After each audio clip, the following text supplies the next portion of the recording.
Bien, hermanos, continuamos con la segunda parte entonces.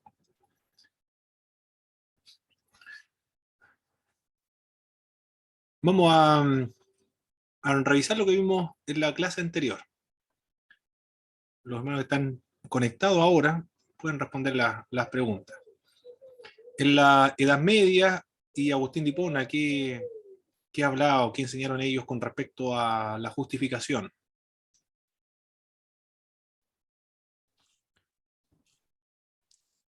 No había claridad respecto a la definición de justificación. Se Perfecto, confundía también con la santificación. excelente. No hacían esa distinción, ¿eh? Muy bien. Lo empleaban como sinónimos. O por lo menos no hacían la gran diferencia. ¿Qué enseñaron los protestantes acerca de la justificación? ¿Corrigieron la confusión de estos dos términos? Perfecto. ¿Qué más dijeron ellos? ¿Es un acto interior? Muy bien. Y ¿Es un perdona acto de la nuestros pecados Consiste en el perdón de nuestros pecados. Perfecto. y nos acepta como justos. Nos acepta como justo, imputa la justicia de Cristo al creyente. Es instantánea, es completa, no es progresiva como se indicaba anteriormente durante la Edad Media y la época patrística. Sí. Excelente. ¿Cuál es la relación entre la fe y la justificación? La fe es el medio por el El cual el pecado se instrumento. justifica. Perfecto, el instrumento para apropiarse de la justicia de Jesucristo. ¿Cuáles son los tres aspectos de la justificación? Perdón, restauración Perdón. e imputación. Muy bien, perdón, restauración. ¿Qué más viene por acá? Estoy aceptando los hermanos. Perdón, restauración y la imputación de la justicia de Cristo. El objeto de la justificación, ¿quién es? El pecador, Nosotros, los pecadores, somos el objeto de la justificación. El agente de la justificación, Dios, Dios mismo. El fundamento de la justificación, la muerte o la obra salvadora, excelente, la muerte, la obra salvadora de Jesucristo en la cruz. Muy bien. La condición para apropiarse de esta justificación, La fe en Cristo. la fe en Jesucristo. Los resultados son varios. Paz para con Dios, entrada a esta gracia, nos gloriamos en las tribulaciones y nos gloriamos también en la esperanza. Y el significado central de la justificación por medio de la fe, ¿cuál es? Aceptar como justo, considerar como justo o declarar justo. Excelente. Aceptar, declarar, considerar y tratar como una persona justa. Un justo es alguien que nunca ha cometido ningún pecado en toda su vida, ni se le ha ocurrido o pasado por la mente el pecar. Así nos trata Dios por la obra de Jesucristo, porque nos ve por medio de Jesús de Nazaret. Excelente. Ahora vamos a trabajar con la siguiente presentación entonces. Y esta tiene que ver con la doctrina de la regeneración.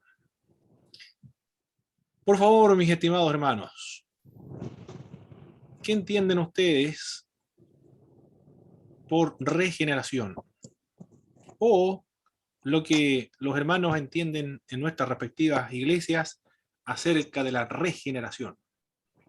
Antes de comenzar a trabajar la regeneración, veamos cuáles son las opiniones previas del significado de la regeneración.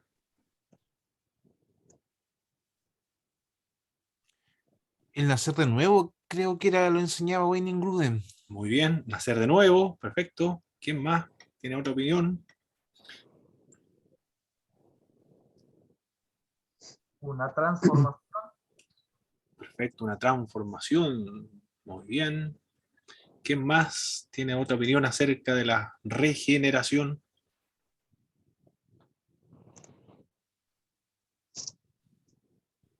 Alguien me estaba comentando en Valdivia, la idea de la regeneración se le venía a la mente de echarse crema en las manos y con la finalidad de que la piel se regenere.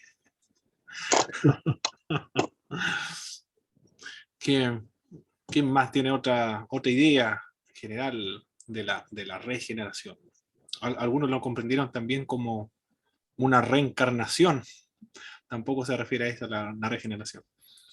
Me acuerdo en Santiago que se gana en la Plaza Ahumada. No sé si ustedes en alguna oportunidad se han detenido a escucharlo, los que están debatiendo en las calles. Una mezcla de ideas que tienen las personas, pero le encanta debatir en las calles, hablar, presentar sus opiniones. Entre ellas presentaban la regeneración como una reencarnación, ahora también. Una especie de sincretismo impresionante, de religioso, cristianismo, con budismo, con filosofía y agnosticismo. Bien, vamos a trabajar entonces, vamos a trabajar la regeneración. ¿Qué es lo que es la regeneración? Le preguntaron a un predicador del siglo XVIII, amigo de John Wesley, George Whitefield, ¿por qué usted predica siempre acerca del nuevo nacimiento? No puede predicar otros temas, siempre está predicando de que hay que nacer de nuevo para entrar al reino de Dios. Y la respuesta que él dio fue, porque hay que nacer de nuevo para entrar al reino de Dios. Por eso predicaba lo mismo. Durante esa época, lo que más se predicó fue esta doctrina que estamos trabajando ahora, la regeneración. Durante los avivamientos evangélicos en Inglaterra fue esto, con George Whitefield. Durante la época protestante, la justificación. Ahora acá, en la época de los avivamientos evangélicos, el primer despertar, el nuevo nacimiento. Durante el pentecostalismo fue el bautismo con el Espíritu Santo. Así van, a medida que van avanzando los tiempos, se enfatizan unas doctrinas más que otras. La regeneración es una obra interna, a diferencia de la justificación, que es una obra en el exterior del ser humano. Acá sí es una obra interior,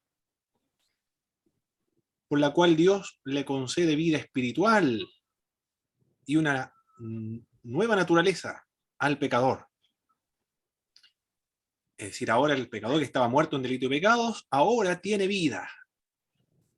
No es una vida biológica o natural, sino que es una vida espiritual. Es implantada dentro del antiguo ser humano, o del hombre, el término antropos utilizado, donde incluye también a las mujeres, por supuesto, del ser humano, una nueva naturaleza espiritual, implantada y sostenida, fundamentada por Dios mismo, que no es una persona, sino una naturaleza espiritual dentro del antiguo ser humano. Por lo tanto, el creyente tiene dos naturalezas, la naturaleza antigua y la naturaleza nueva. Estas naturalezas que están dentro del ser humano les capacita para poder vencer el pecado, andar en el espíritu. Pero tratará de subordinar la carne mientras tenga más robustecida la parte espiritual. Una nueva naturaleza espiritual, entonces. Los creyentes, solo los creyentes, únicamente los creyentes, tienen la naturaleza antigua y la naturaleza nueva. ¿Estoy grabando, cierto, David? Quiero confirmar si estoy grabando, parece que sí, ¿cierto? Sí, profe. Ok, ya. En cambio, el incrédulo tiene una sola naturaleza, que es la naturaleza pecadora, antigua, natural, que no tiene ninguna relación ni inclinación hacia lo espiritual. Vida espiritual entonces y una nueva naturaleza espiritual, implantada por Dios mismo, en el momento en que cree. Me preguntaban, en Puerto Montt creo que fue, ¿cuándo se produce la regeneración? ¿Antes de la justificación? ¿Después de la justificación? ¿En el proceso de la santificación? ¿Cuándo se convierte? ¿Cuándo es salvo? ¿En qué momento? Todo esto se da en un solo momento. Cuando uno cree y se arrepiente en Jesucristo, se producen todas las obras de la salvación efectuada por Cristo en la cruz. Salvación, conversión, regeneración, santificación, justificación, adopción. Todas estas doctrinas, unión con Cristo, son experimentadas en el momento en que uno creyó y se arrepintió, creyó en Jesucristo. Como es una obra tan grande, se requieren muchos términos para poder describirla. Y acá el término que se utiliza es la regeneración. Y la base, el fundamento siempre va a ser la misma: la muerte de Jesucristo en la cruz.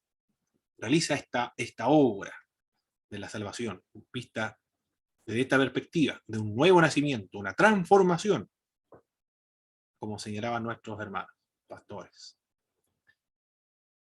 Esta nueva naturaleza no lo efectúa el bautismo ni el ser humano. No es un cambio, una reforma, un cambio de conducta, una reforma moral. Ni el bautismo, ni es un cambio humano. Esto es lo que dice Jesucristo. No nacieron por voluntad de carne, es decir, nosotros mismos no podemos nacer de nuevo al espíritu, a la vida espiritual, ni por voluntad de sangre, no se hereda esta nueva naturaleza espiritual, ni por voluntad de varón. Ningún otro ser humano, otro varón, puede hacer que alguien nazca de nuevo, sino que estos nacieron de Dios. El nuevo nacimiento entonces es un nacimiento de Dios. Esta es la definición acerca de las doctrinas de la regeneración. La regeneración es un acto en que Dios imparte vida espiritual al alma del creyente. Esto es lo que nos dice 1 de Juan, capítulo 5, verso 11 al verso 12. Estas cosas se han escrito a vosotros para que sepáis que tenéis vida eterna. El que tiene al Hijo tiene la vida. El que no tiene al Hijo de Dios no tiene la vida. Es un acto en que Dios imparte vida espiritual al alma del creyente. Se relaciona, por supuesto, con Jesús de Nazaret, quien es la vida. Y le da la vida, trae vida espiritual y le da la vida al alma que está muerta en delitos y pecados. Tiene vida ahora. La vida de Dios que le inclina hacia las cosas espirituales. Es una obra de Dios, una obra misteriosa, como el viento sopla desde donde quiere. Es una obra soberana, porque sopla desde donde quiere. Es misteriosa, pero no sabe de dónde viene ni de dónde va. Y puedes oír su sonido, es decir, es perceptible. La persona que nace de nuevo se puede percibir cuando ha nacido nuevo. Y puedes oír su sonido, pero no sabe de dónde viene ni a dónde va. Es misteriosa. Es un acto de Dios, soberano, misterioso, pero perceptible. Se puede percibir cuando la persona se ha convertido a Jesucristo y nace de nuevo. Puede alguien desde el exterior observar que algo ocurrió en el interior de esa persona, porque no es igual, ha cambiado. Se relaciona con recibir el Espíritu Santo dentro del alma, el que nace del agua y del Espíritu de Dios. Es necesario nacer del agua y del Espíritu de Dios. Necesita de nacer del Espíritu Santo, lo dice Jesucristo conversando con Nicodemo en Juan capítulo 3. Se relaciona entonces con recibir el Espíritu Santo dentro del alma. Es una obra trinitaria. Por eso que al rechazar, al cuestionar la doctrina de la Trinidad, se desvirtúa y se pierde la riqueza para comprender las otras doctrinas, porque se comprenden desde una perspectiva trinitaria. Acá es un acto de Dios que imparte vida espiritual al creyente, pero se relaciona con recibir el Espíritu Santo dentro del alma. Los miembros de la Trinidad están actuando en el creyente para que éste nazca de nuevo. Pero no solamente se relaciona con recibir el Espíritu Santo dentro del alma, también es una limpieza. Vosotros habiendo sido lavados por medio de la regeneración, por la palabra de Dios. Tito capítulo 3, verso 5, es una limpieza. Fueron purificados por medio de la regeneración. El alma estaba sucia, contaminada por el pecado y ahora ha sido lavada, limpiada. Se relaciona entonces con la limpieza del alma. Y también la regeneración es una resurrección del alma. Él os dio vida a vosotros cuando estabais muertos en vuestros delitos y pecados. en lo cual anduviste en otro tiempo, siguiendo la corriente de este mundo, siendo gobernado por el Dios y príncipe de este mundo, el diablo y Satanás, y erais por lo tanto hijo de la ira. Dice Efesios, capítulo 2, versos 5 al 6. Es una resurrección del alma. El alma estaba muerta, ahora, por el nuevo nacimiento, ha sido concedido la vida. La regeneración, entonces, es un acto en el que Dios imparte vida espiritual. Se relaciona con recibir al Espíritu Santo. Es una limpieza del alma y es una resurrección del alma. Eso es la regeneración, o también conocido como el nuevo nacimiento. Es una obra interna, no es algo que se realice en el exterior.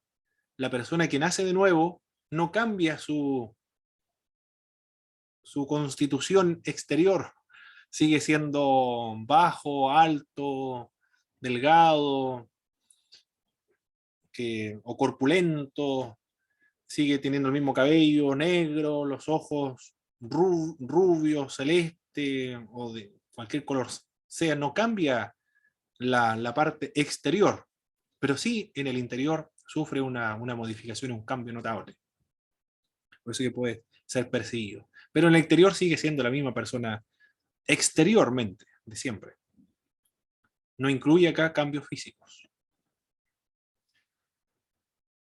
La regeneración es muy importante. Es fundamental, de hecho. Sin esta regeneración no se puede entrar al reino de Dios, dijo Jesucristo a Nicodemo, para poder ver a Dios, disfrutar de Dios, o tener una comunión, una relación con Dios, a ser amigo de Dios. O para disfrutar de Dios se necesita la regeneración. Para tener comunión con Dios, la persona que está muerta en delito y pecado no puede tener comunión con Dios. Solo el nuevo nacimiento es que permite que el ser humano, como ahora tiene una naturaleza espiritual, ésta le inclina hacia lo espiritual y hacia Dios. Y ahora sí puede contactarse, comunicarse, disfrutar de la comunión con Dios. Algo que no podía hacer anteriormente porque no tenía las capacidades para tener esa comunión con Dios.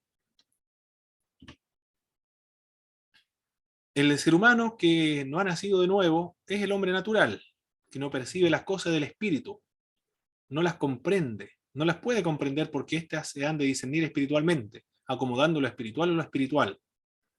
Para el natural, las cosas del espíritu son locura, no las puede entender, son ridículas, son molestas.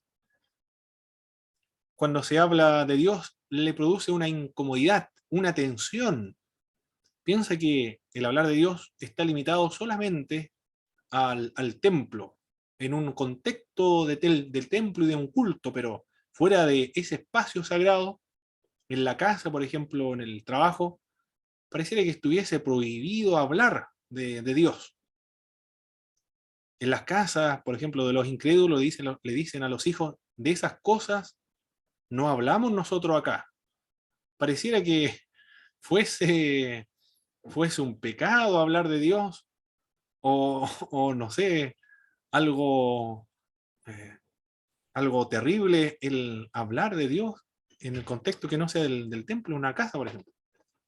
Bueno, porque no ha nacido de nuevo, se entiende, porque está muerto en delito y pecado.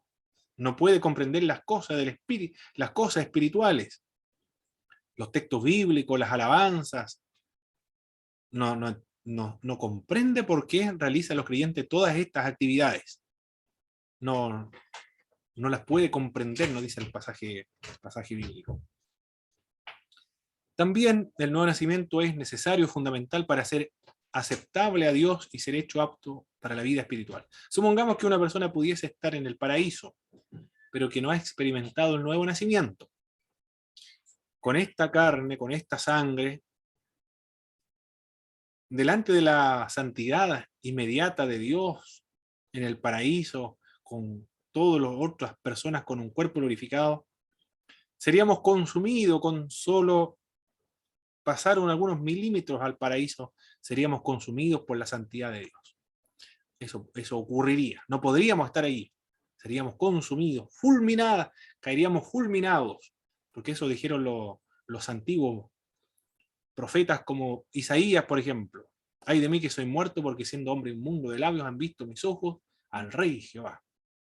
Nadie puede estar delante de Dios y sobrevivir, sería consumido. No sería apto, sin el nuevo nacimiento, estar delante de Dios. Supongamos que pudiese vencer y superar el ser fulminado por la santidad o consumido por la santidad de Dios. Si fuese posible estar en esa situación de no regenerado en el paraíso para un incrédulo les resultaría una incomodidad terrible, una tensión desagradable. Sería ajeno a su naturaleza, querría salir y huir de allí. Le sería una tortura.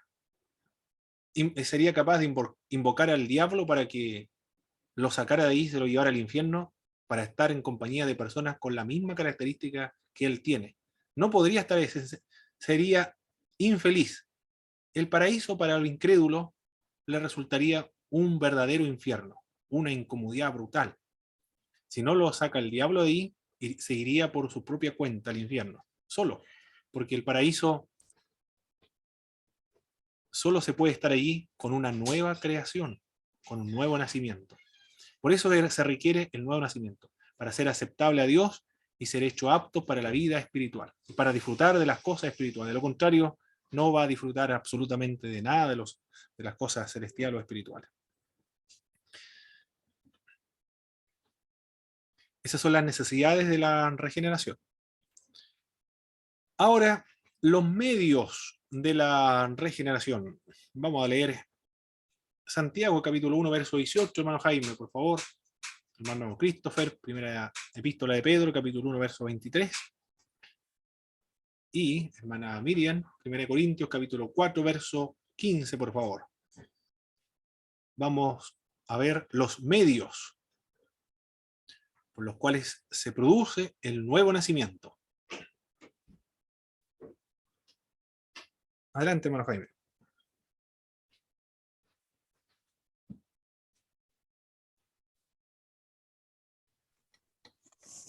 Santiago 1:18. Él, de su voluntad, nos hizo nacer por la palabra de verdad, para que seamos primicias de sus criaturas. Nos hizo nacer por medio de la palabra de verdad. El nuevo nacimiento se produce por medio de la palabra, aceptando el mensaje del Evangelio, por la palabra de Dios. Por eso es la importancia de la proclamación de la palabra de Dios, para que se produzca el efecto al escuchar el mensaje, el nuevo nacimiento. Muy bien, 1 Pedro, capítulo 1, verso 23. Hermano Christopher, por favor. Amén. Dice, pues habéis nacido de nuevo, no de una simiente corruptible, sino de una que es incorruptible, es decir, mediante la palabra de Dios que vive y permanece. Muy bien.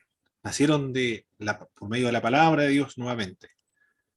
Dos autores distintos indican del Nuevo Testamento que personas nacieron de nuevo por medio de la palabra de Dios, cuando ésta fue aceptada.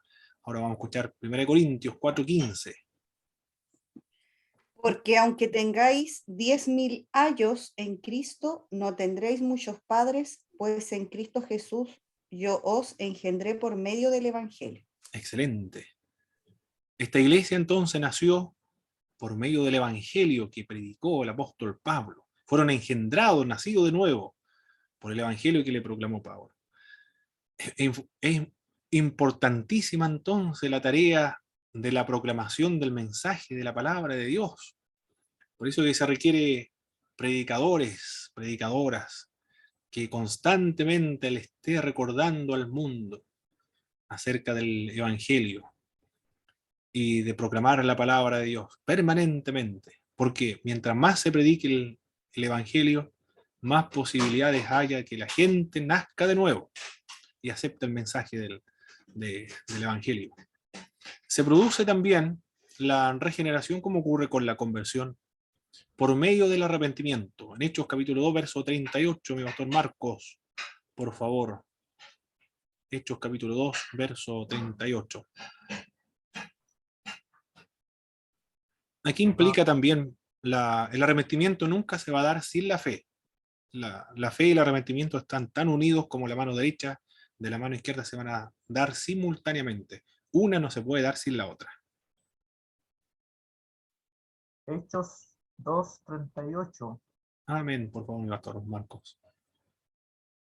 dice, y Pedro les dijo, arrepentíos y sed bautizados cada uno de vosotros en el nombre de Jesucristo para perdón de vuestros pecados y recibiréis el don del Espíritu Santo.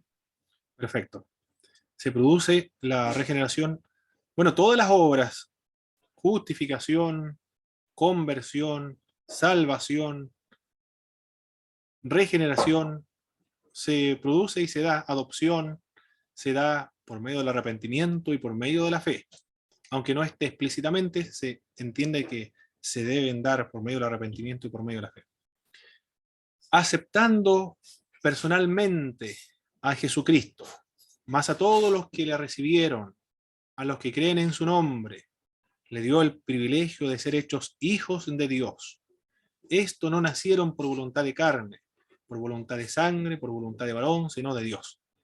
La regeneración se produce por medio de la aceptación de Jesucristo, por medio de la aceptación del mensaje, por medio del arrepentimiento. Aquí está, la fe en Cristo y el arrepentimiento van juntas para que se produzca la regeneración. Luego que se ha producido la regeneración al nuevo nacimiento, ¿cuáles son los resultados de esta experiencia? Ahora vence la tentación, hermana Belén, por favor, primera de Juan, en el capítulo 3, verso 9. Vamos de lectura a esa porción de la Escritura. Vence la tentación. El incrédulo no puede vencer la tentación, porque tiene una sola naturaleza, la naturaleza pecaminosa. No puede hacer otra cosa sino pecar. No tiene ningún control, dominio, poder sobre su pecado, porque no tiene otra naturaleza que le pueda neutralizar el poder del pecado. Pero el creyente sí. Aquí vamos a dar lectura a esta porción, por favor, hermana Belén. Dice, todo aquel que es nacido de Dios no practica el pecado, porque la simiente de Dios permanece en él y no puede pecar porque es nacido de Dios.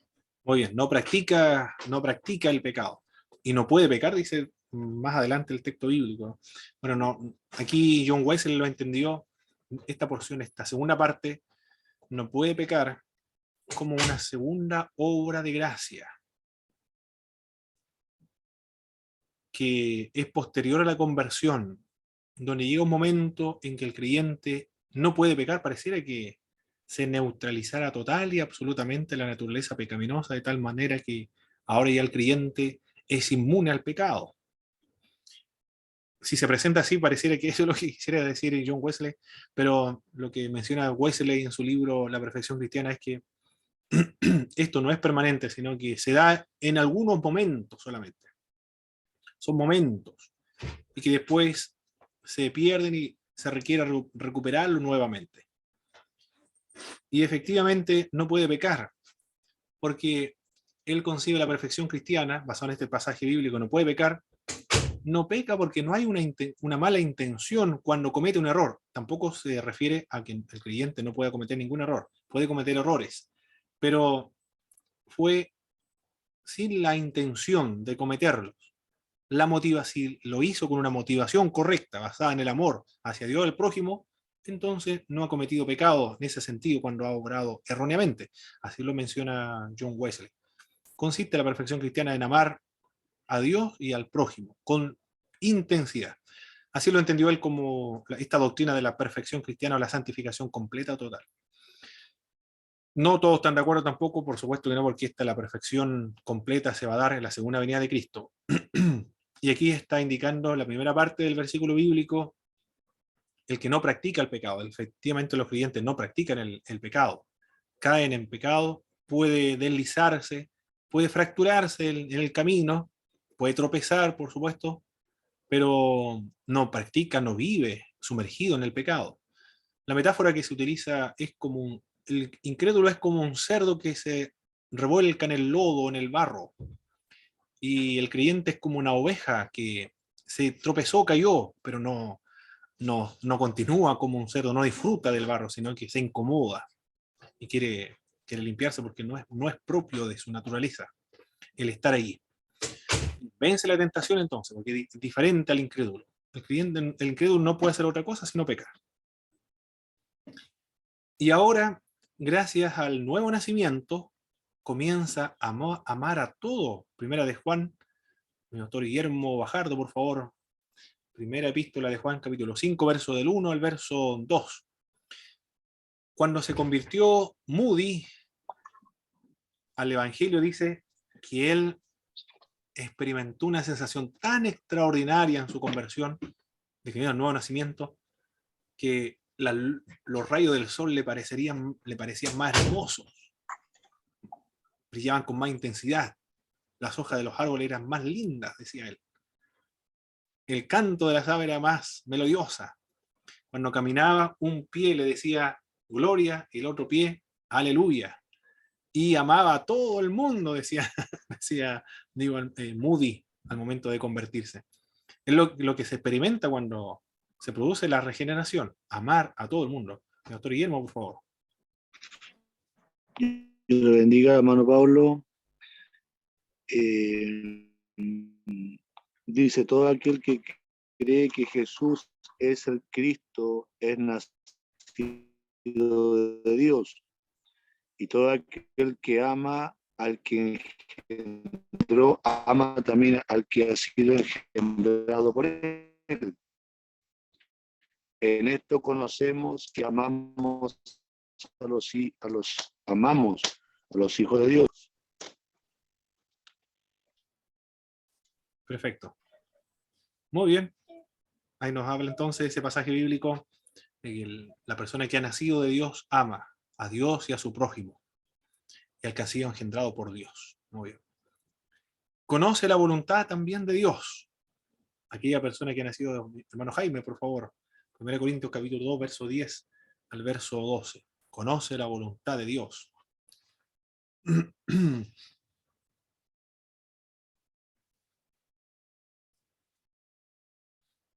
Los resultados de la regeneración, entonces, vence la tentación, puede neutralizar el pecado, comienza a amar a todos y ahora conoce la voluntad de Dios. 1 Corintios 2:10.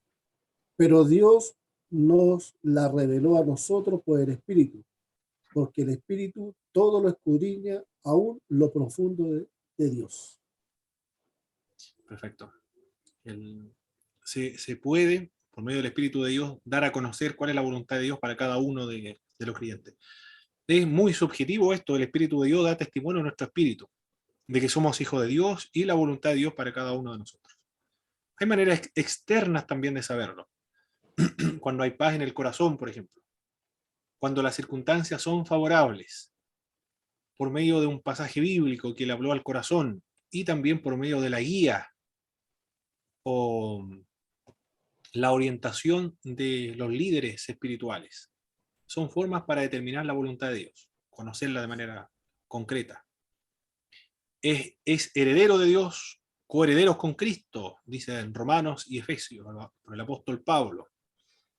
Es decir, todo lo que le pertenece a Dios es también del creyente. Y todo lo que le pertenece a Cristo le pertenece por derecho, por la obra de Cristo en la cruz, también al creyente. Es coheredero, es heredero de Dios y coheredero con Cristo. Es decir, todas las glorias de Dios, todo lo que tiene, que lo posee Cristo, le pertenece también al creyente. Ese es el otro resultado que se produce cuando se ha experimentado la regeneración. Muy bien. Eso es. Hermano Pablo. Sí, Pastor Guillermo.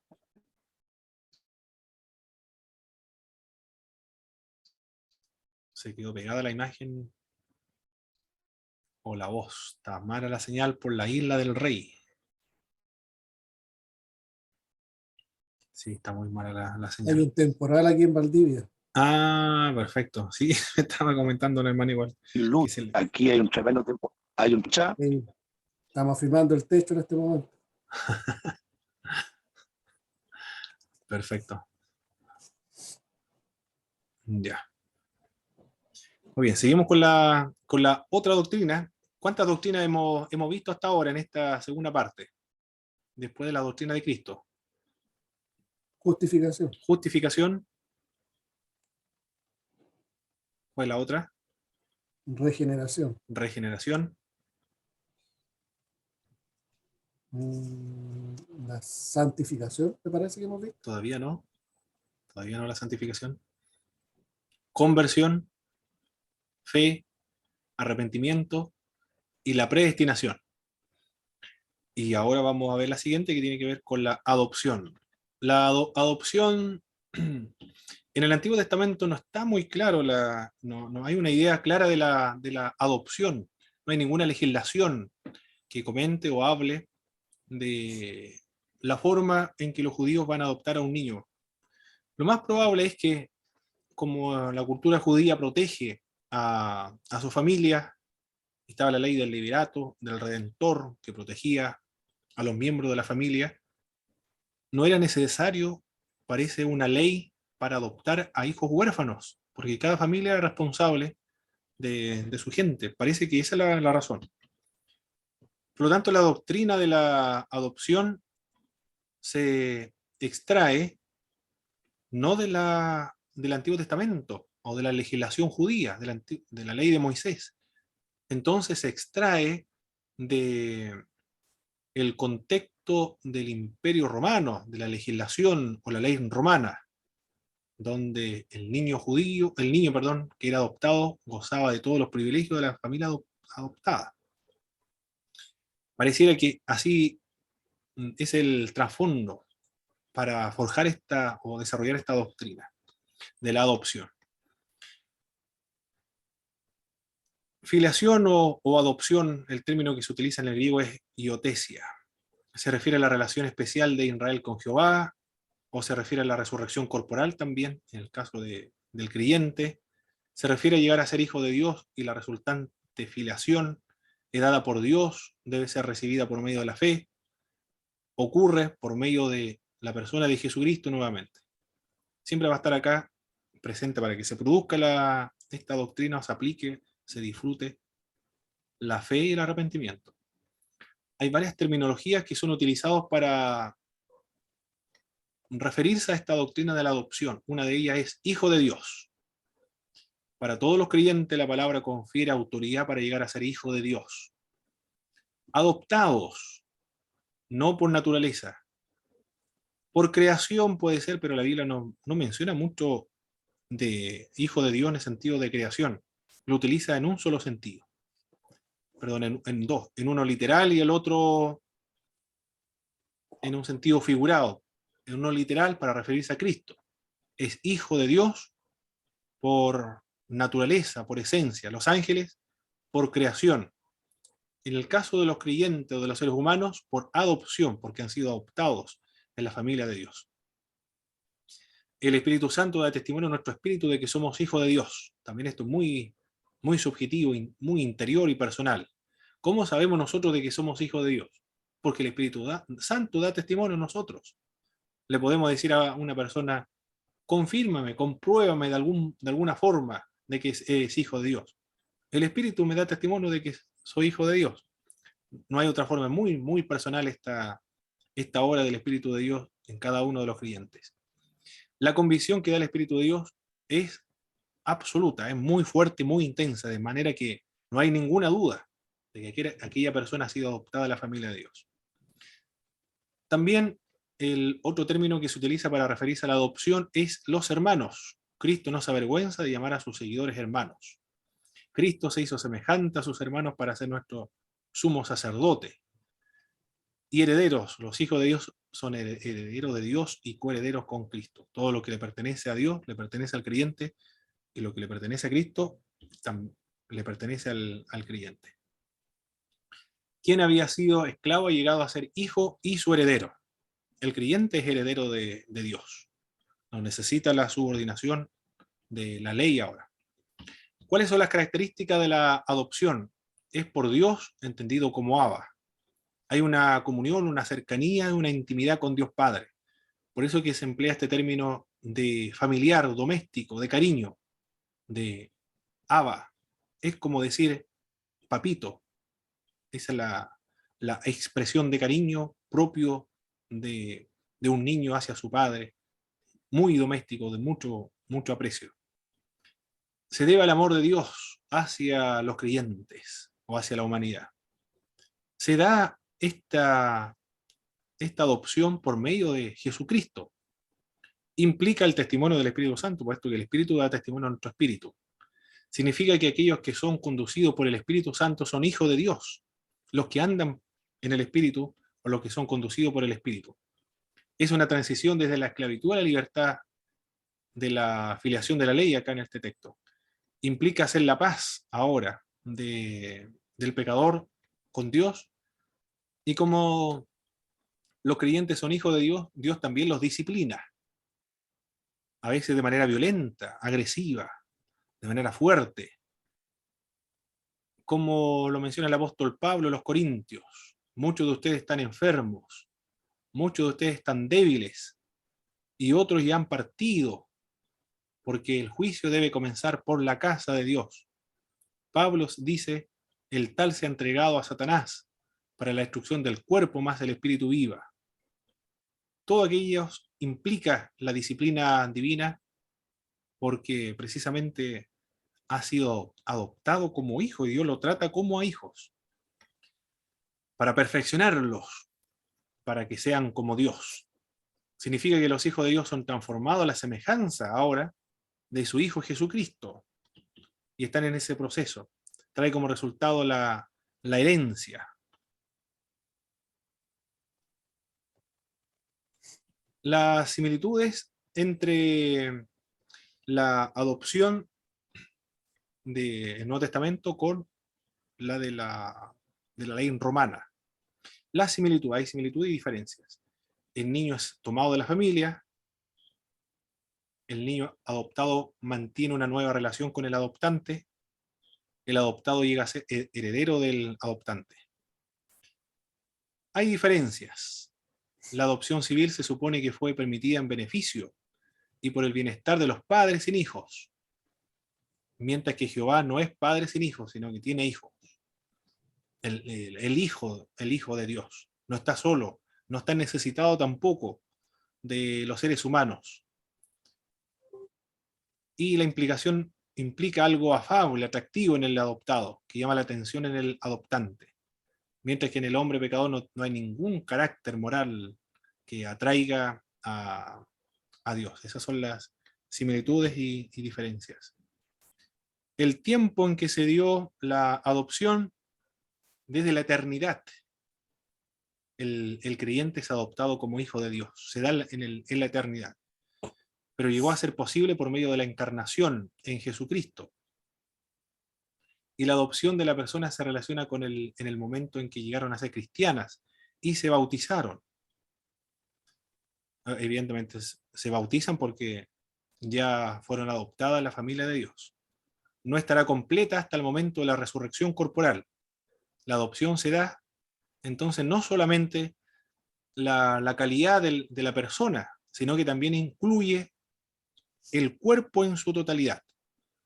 Cuando se produzca la resurrección, la glorificación de los cuerpos, se concluye o se completa esta adopción como hijo de Dios con un cuerpo glorificado. Bueno, eso es lo que podemos comentar con respecto a esta doctrina de la regeneración y de la adopción. Muy bien, ahora pueden activar sus micrófonos, mis estimados hermanos, y vamos a responder las siguientes preguntas. Con respecto a la regeneración, ¿qué entendemos por regeneración? ¿Qué es la regeneración o el nuevo nacimiento? Una obra interna por la cual Dios le concede vida espiritual y una naturaleza nueva, Excelente, al alma del creyente. Excelente, muy bien. ¿Qué más? Se relaciona directamente en recibir el Espíritu de Dios.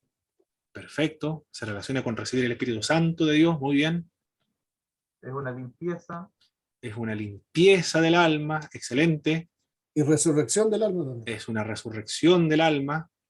Y también es un acto de Dios en que, en el cual imparte vida espiritual al alma del creyente. imparte una vida espiritual y también una nueva naturaleza. Criatura, una Una criatura nueva divina. naturaleza dentro del antiguo ser humano. Imparte una nueva naturaleza, ¿eh? Nosotros los creyentes tenemos dos naturalezas, el incrédulo solamente la naturaleza pecaminosa. Excelente. ¿Por qué es necesaria la regeneración? Para ver y entrar al reino de Dios. Para ver a Dios, muy bien. Para tener comunión con Dios. Para tener comunión con Dios también, claro. El incrédulo no puede tener comunión con Dios porque no tiene la nueva naturaleza.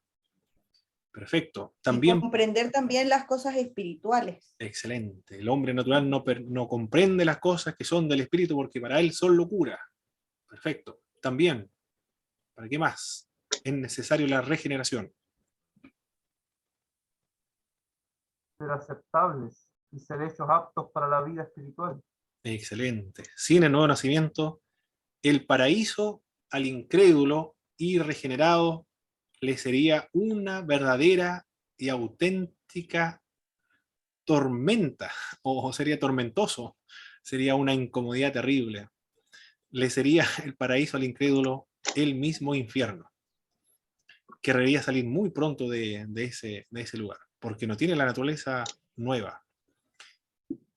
¿Cuáles son los medios para que se produzca la regeneración?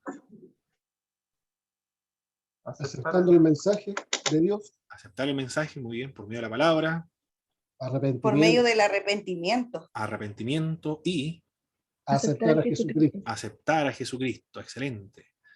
Una vez que una persona ha nacido de nuevo, ¿cuáles son los resultados de ese nuevo Vence la nacimiento? tentación. Perfecto, vence la tentación. ¿Qué más? Y amar al prójimo. Ama a todo el mundo, como Moody amaba a todo el mundo. ¿Qué más? Conoce la voluntad de Dios. Ahora conoce la voluntad de Dios y es Heredero de Dios y coheredero con Jesucristo. heredero de Dios y coheredero con Cristo. Excelente. ¿Cuáles son las terminologías que son utilizadas para describir la adopción? Filiación. Sí, muy bien. No. Sí, es la terminología también. Hermanos, hijo de Dios, hermanos y también herederos. Esas son las terminologías que se utilizan para esta otra doctrina de la adopción. Perfecto, mis estimados hermanos. Hemos finalizado. ¿Alguna pregunta o aporte de lo que han leído en sus libros de texto acerca de esta doctrina que estuvimos trabajando Hermano, hoy día? yo Sí, tengo Maravilla. una duda, hermano. Ya. En el informe de lectura número 4, cuando leímos a Gruden, él ponía la regeneración antes de la conversión. Y revisando el libro de Stanley Horton, él pone la regeneración después de la conversión. Entonces eso va a depender de la corriente teológica. Me parece mucho, ¿eh? Me parece mucho. A ver, Gruden, primero la regeneración y después la conversión. Sí, Y Stanley Horton, bueno, el editor de la Stanley Horton, sí. Pone la conversión la y después la conversión y después la regeneración. Uy, qué extraño, ¿eh? Muy, muy extraño porque me hicieron esa pregunta también en Maldía, pero solamente de Gruden, no me percaté de Stanley Horton, opinaba lo contrario. Muy extraño, incomprensible. No sé cómo lo justificarán ellos, pero viéndolo así, de que esto está clasificado dentro de la doctrina de la salvación, la soteriología, esto debe darse simultáneamente en el momento en que uno cree y se arrepiente. No puede, son obras simultáneas que ocurren en el momento de la conversión.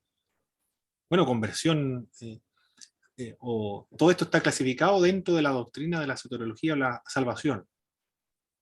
Y la conversión, santificación, regeneración, justificación, todo eso se da en ese mismo momento, no se puede dar una y luego la otra. Muy extraño lo que ellos sostienen.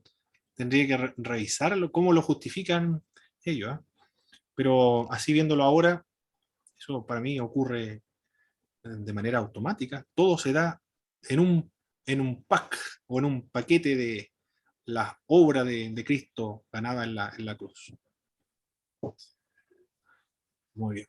¿Alguna otro comentario, hermanos? Testimonio que no sea muy largo. Vamos a finalizar. Vamos a finalizar con una oración entonces a nuestro Señor. Mi pastor Marco, por favor, nos dirigen una oración para estar concluyendo.